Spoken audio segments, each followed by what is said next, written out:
Allahu Allahu Allahu Allah Allahu Allahu Allahu Allah. Ang tanong natin dito ay yung bakit ang mga Muslim ay hindi kumakain ng baboy? اوكي في واحد فلبيني يعني مو مسلم هو بيسأل سؤال يعني لماذا كانوا المسلمين لا يأكلون لحم الخنزير؟ Okay, his question, why the Muslim are not eating pork? Bakit daw ang mga Muslim ay hindi kumakain ng baboy? Okay, kaibigan, ito po ang kasagutan sa inyong katanungan. Yes. Sinabi po ng Allah subhanahu wa ta'ala sa maluhating Quran, ipinagbabawal ng Allah sa inyo ang pagkain ng maita na ito'y hayop na namatay na hindi nakatay sa tamang pamamaraan. At ipinagbawal din sa inyo na kainin ang mga dugong pinatulo mula sa kinatay na hayop at gayon din ang laman ng baboy. Ayan. Malinaw po sa Quran, kaibigan, ha? Ipinagbabawal po ang baboy kainin. Malinaw doon po sa inyong Biblia, kaibigan, na ipinagbabawal din. Pakibasa, kapatid na Yusuf Benedict, Leviticus 7:8, 11 hanggang 7:8. Ayan, basa. Levitico 11:7 hanggang 8. Ang baboy, biyak nga ang kuko, ngunit hindi naman umuuya ng pagkain mula sa sikmura, kaya hindi ito dapat kanin. Huwag kayong kakain ng karne, ni hihipo man ng mga patay na hayop na marurumi. Marurumi yan para sa inyo. Ayan, kaibigan, ang linaw. Dito po sa Quran, ipinagbabawal. Mas malupit pala matindi sa Biblia, sabi, marumi yan sa inyo. Huwag niyong hihiupuin. Pag ipaghipo, ipinagbabawal. Alam mo, kaibigan, ayon din po sa inyong Biblia, sino man daw po ang kumain ng baboy, patayin ng inyong Panginoon. Pakibasa ka dito, Isaiah 66. Isaiah 16:15 hanggang 17. Darating si Yahweh na may dalang apoy at nakasakay sa mga pakpak ng bagyo upang parusahan ang mga kinamumuhian niya. Apoy at tabak ang gagamitin niya sa pagpaparusa sa mga nagkakasala. Tiyak na marami ang mamamatay. Ang sabi ni Yahweh, malapit na ang wakas para sa mga naglilinis ayon sa tuntunin ng pagsambang pagano. Nagpuprosesyon sa mga sagradong hardin at kumakain ng karne ng baboy, Ayan, daga at ng iba pang hayop na kalumal-dumal. ayan, kaibigan, sabi na ng Panginoon, tabak at apoy ang gagamitin sa mga kumakain ng baboy.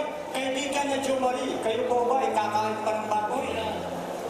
Ha? Hindi na po. Ay, hindi na po. Nakasunod sa Biblia. Natatakot po kayo sa inyong Biblia. Ngayon, kaibigan, ito po, nakakalungkot pong isipin, malinaw po na nakasaad sa inyong Biblia, kahit nung ako po hindi ba Muslim, bakit po kaya hindi itinuturo ng mga pastor, mga ngaral? Ngayon, ayon sa inyong nasaliksik, sa Quran ipinagbabawal po.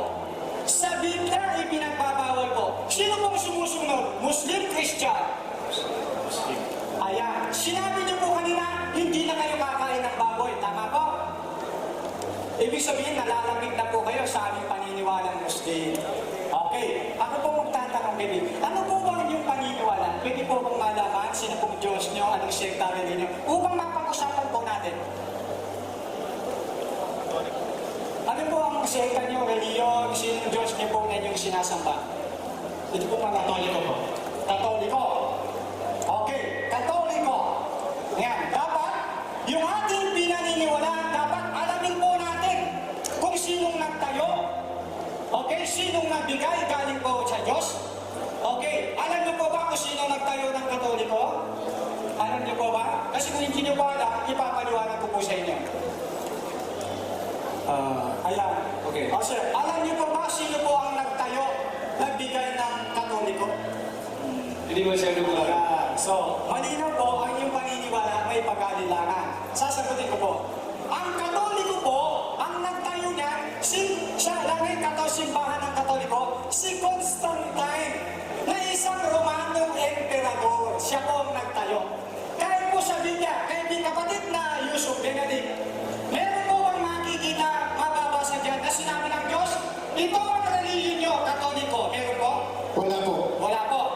Ito, kaibigan na Joe Marie, malinaw po na sinabi ng Allah ito. Kaya kaming mga Muslim, alam namin ang relihiyon namin, alam ng Diyos, galing sa tagapaglikha. Ito po sinabi ng Allah, Al-yawma akmaltu lakum dinakum wa atmamtu alaykum ni'mati wa raditu lakumul Islam madina.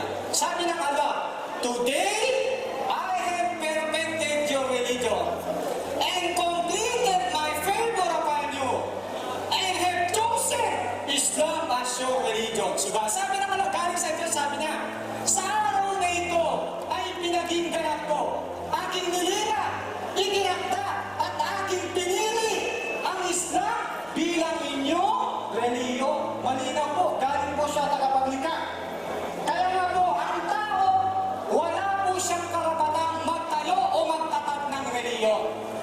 Tunay, mahuhuli mo, sinong nagtayo? Magbigay po ako ng halimbawa. Ang dating daan, ang nagtayo po, si K.L. Soriano. Pakibasa kapatid na Jeremiah 6:16, babasahin ko. Ayan. Jeremiah 6:16.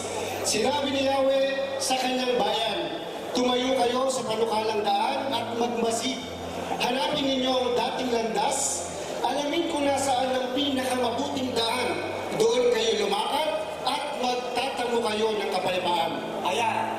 Yan pong yan, kumuha po na isang talata sa Biblia si K.L. Soriano, ginawang sekta reliyon. Gawa na po ng ordinaryo at pangkaraniwang tao. Ngayon, medyo pa yung dati ko pong sekta reliyon, ako'y dating born again. Ito po, kinuha ito sa John 3 verse 3. Inglesin ko, tatagulugin ni Brother Yusuf. Sabi po dito, Jesus replied, you cannot enter in the kingdom of God unless you will be born again. Pakibasa ka din, John 3:3. John 3:3. Sumagot si Jesus, sinasabi ko sa inyo, maliban na ipinanganak na muli ang isang tao, hindi siya paghaharian ng Diyos. Ayan, kinuha po yung born again sa John 3:3. Okay? Tao na tayo. Ito ba kaibigan? Ang Iglesia ng Cristo, ito ba yung kinuha dahil sa Roma 16:16? Pakibasa kapatid na Yusuf. Roma 16:16. Pansinin po natin ha. Diyan po kinuha ang sekta ng Iglesia ng Cristo. Ayan, pakibasa po. Roma 16:16. Magbatian kayo bilang magkakapatid kay Kristo. Binabati kayo ng lahat ng mga iglesia ni Kristo. Ayan, kita po? Ginawa ka na niyo sekta. Halimbawa ako po, let's say halimbawa ako. Kumuha ko ng talata sa Biblia.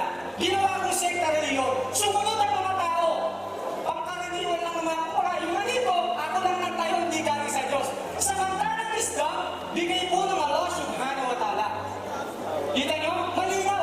Kaya, kami pong mga Muslim, hindi mo kami ang gumawa ng reliyon.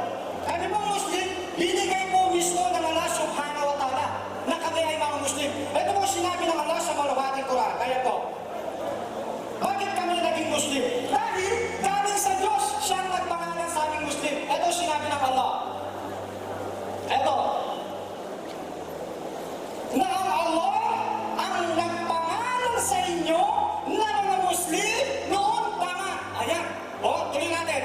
Na ito ay nasasaad sa mga naunang kasulatan na mga ipinahayag at kayo din sa dakilang Quran na ito. Kita mo? Ang Allah mismo ang nagpangalan sa aming mga Muslim. Hindi kami. Samantalang ang Kristiyano, bigay lamang po ayon kay Pablo. Pag-ibasa kapatid, mga gawa, 11:26. Ayan, babasahin ko. Ayan, basahin natin. Kung isang galing ang Kristiyano, ayon sa aklat ni Pablo. Gawa 11:26. At nang kanyang matagpuan ay sinama sa Antioquia. Isang taong singkat silang nananatili roong kasama ng iglesia at nagturo sa maraming tao. At doon sa Antioquia, unang tinawag na Kristiyano ang mga alagad. Ayan. Yan po yung aklat ni Pablo. Okay? Tinawag lang po Kristiyano yung mga alagad sa Antioquia.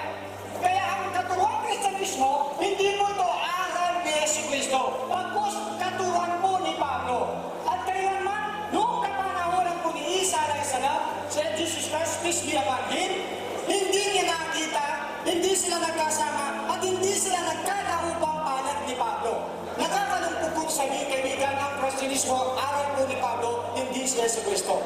Yun po ang aking kasagutan, kaibigan. Malinaw na po? Wala mo. Okay, naniniwala po ba kayo, kaibigan, na Jo Marie Iliana Masyada? Na Allah ang tunay at tanging nag-isang Diyos? Naniniwala po kayo, Masyada? Naniniwala po ba kayo na si Propeta Muhammad ay siyang huling sugo at propeta ng Allah?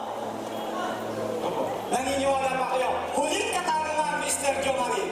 Naniniwala pa po kayo na si Jesus ay anak po ni Birhen Maria at propeta ng Diyos?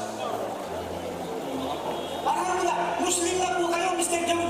Ganyan po ang aming paniniwala. Malinaw na po? Kaibigan ni Jo Marie? Allah Akbar. Sandali. Naniniwala ka ba sa sinabi mo kanina?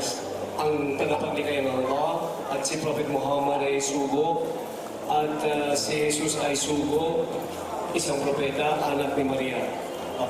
Ito ay paniniwala ng Muslim, 100% po. Okay ba sa'yo? Alhamdulillah. Malinaw na po? Handa na po? Tanggap mo ba? Okay. Okay. Tawagin po natin si Sheikh Said. Sheikh Said. Lahat yan balik Islam na Doon sa mga Sheikh Said po yun. Doon sa mga biwahid tani Ayan. ito katakan Islam. Mga balik Islam lahat yan, hindi ka nawala. Okay. Andito sa likod mo. Yani في وقت البني قال الآن قد تبين له الإسلام فيريد الشهادة بأسره. الحمد لله. Bro, isang konting patyaw na. Ang pagpasok sa Islam ay muna sa puso. Okay? At ito'y lumalabas sa bibig. At ito'y ginagawa ng kanyang katawan. Okay? Inshallah. Sasabihin niya sa Arabic, tapos sasundin mo siya, ililipat na sa Tagalog para Jamil. Okay? بسم الله والصلاة والسلام على رسول الله.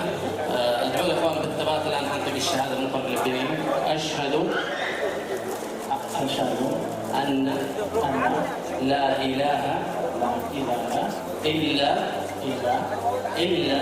الا الله واشهد ان محمدا عبد الله ورسوله.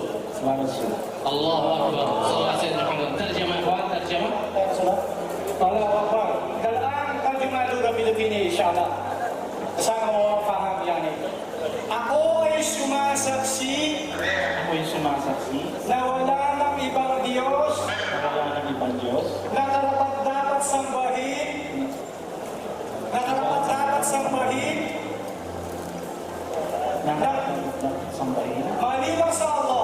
maliban sa Allah. At ako ay sumasaksi na si Propeta Muhammad ay huling sugo